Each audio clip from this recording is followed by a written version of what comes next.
الأحمدية عرفت طريقي إلي صديقي لنقفو ودرب الهدى الأحمدية إلهي رجعت أبوء بذنبي ولست بما قد صنعت بريا فهذا سجودي بساحات ذلي وهذه دموعي ملت ناظريا وهذا فؤادي دواما ينادي أحبك ربي أحب النبي فحبك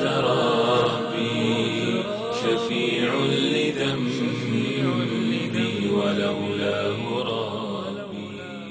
بسم الله الرحمن الرحيم. أيها الإخوة والأخوات، السلام عليكم ورحمة الله وبركاته. أهلا وسهلا بكم من جديد في حلقة من برنامجكم عرفت طريقي. نحن كلنا في الأرض إنسا وجنا ووحشا وطيرا، بل حتى النباتات، بل حتى الجمادات كلها فقيرة إلى من؟ إلى الله جل وعلا. فالله هو الغني ونحن الفقراء إليه.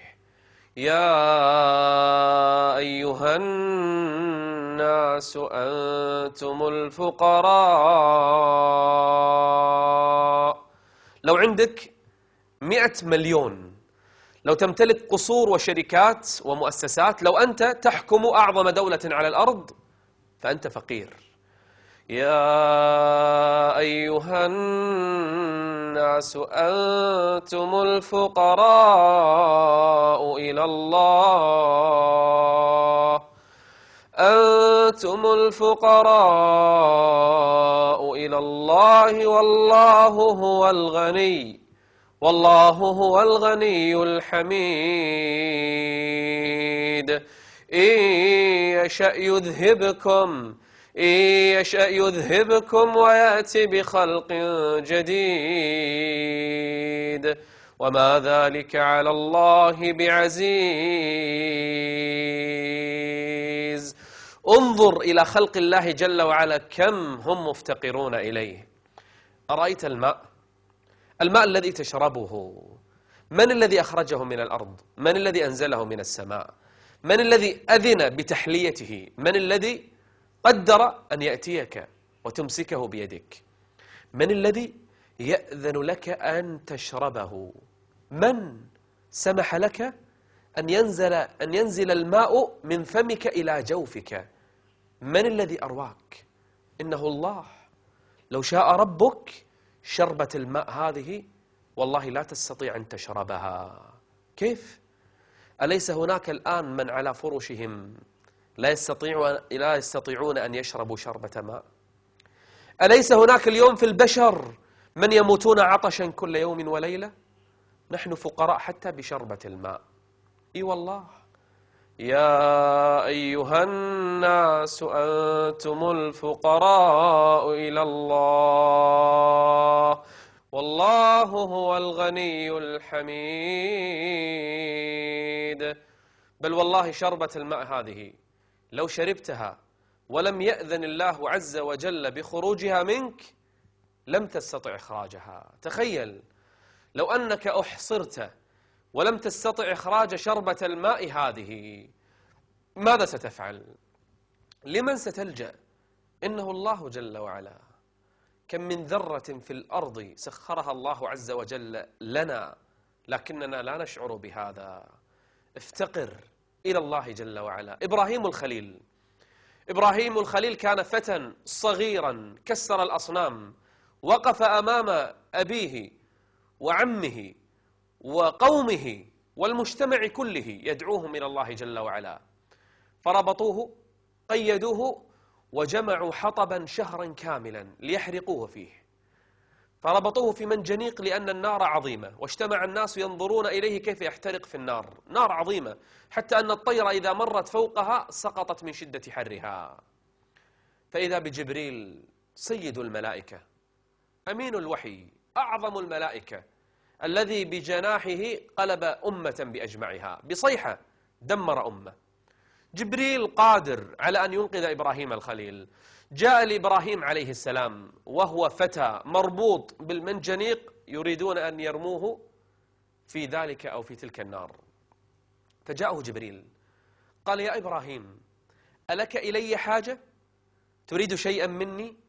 قال إبراهيم: أما إليك فلا، أما إلى الله. شوف الافتقار إلى الله، شوف حاجتنا إلى الله. أما إلى الله فنعم، حسبي الله ونعم الوكيل، حسبي الله ونعم الوكيل.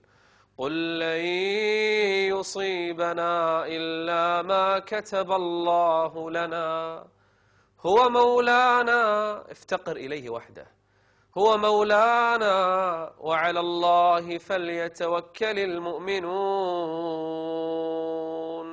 تركه جبريل، وإذا بإبراهيم مربوط يرمى في تلك النار، والكل ينظر إليه، حتى أبوه، حتى أمه، حتى قومه ينظرون إليه كيف يحترق.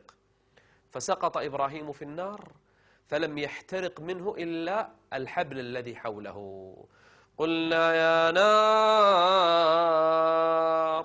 يا نار كوني بردا وسلاما على إبراهيم. ليش؟ لأنه افتقر إلى الله جل وعلا فنجاه الله جل وعلا. هكذا هو الافتقار. إذا مرضت فالجأ إليه، إذا احتجت فالجأ إليه. لا تقل أنا غني ما أحتاج إلى ربي، إياك. لا تقل أنا قوي الجسد لن أحتاج إليه، من قال لك هذا؟ لا تقل أنا بيتي محصن، أينما تكونوا يدرككم الموت، أينما تكونوا يدرككم الموت،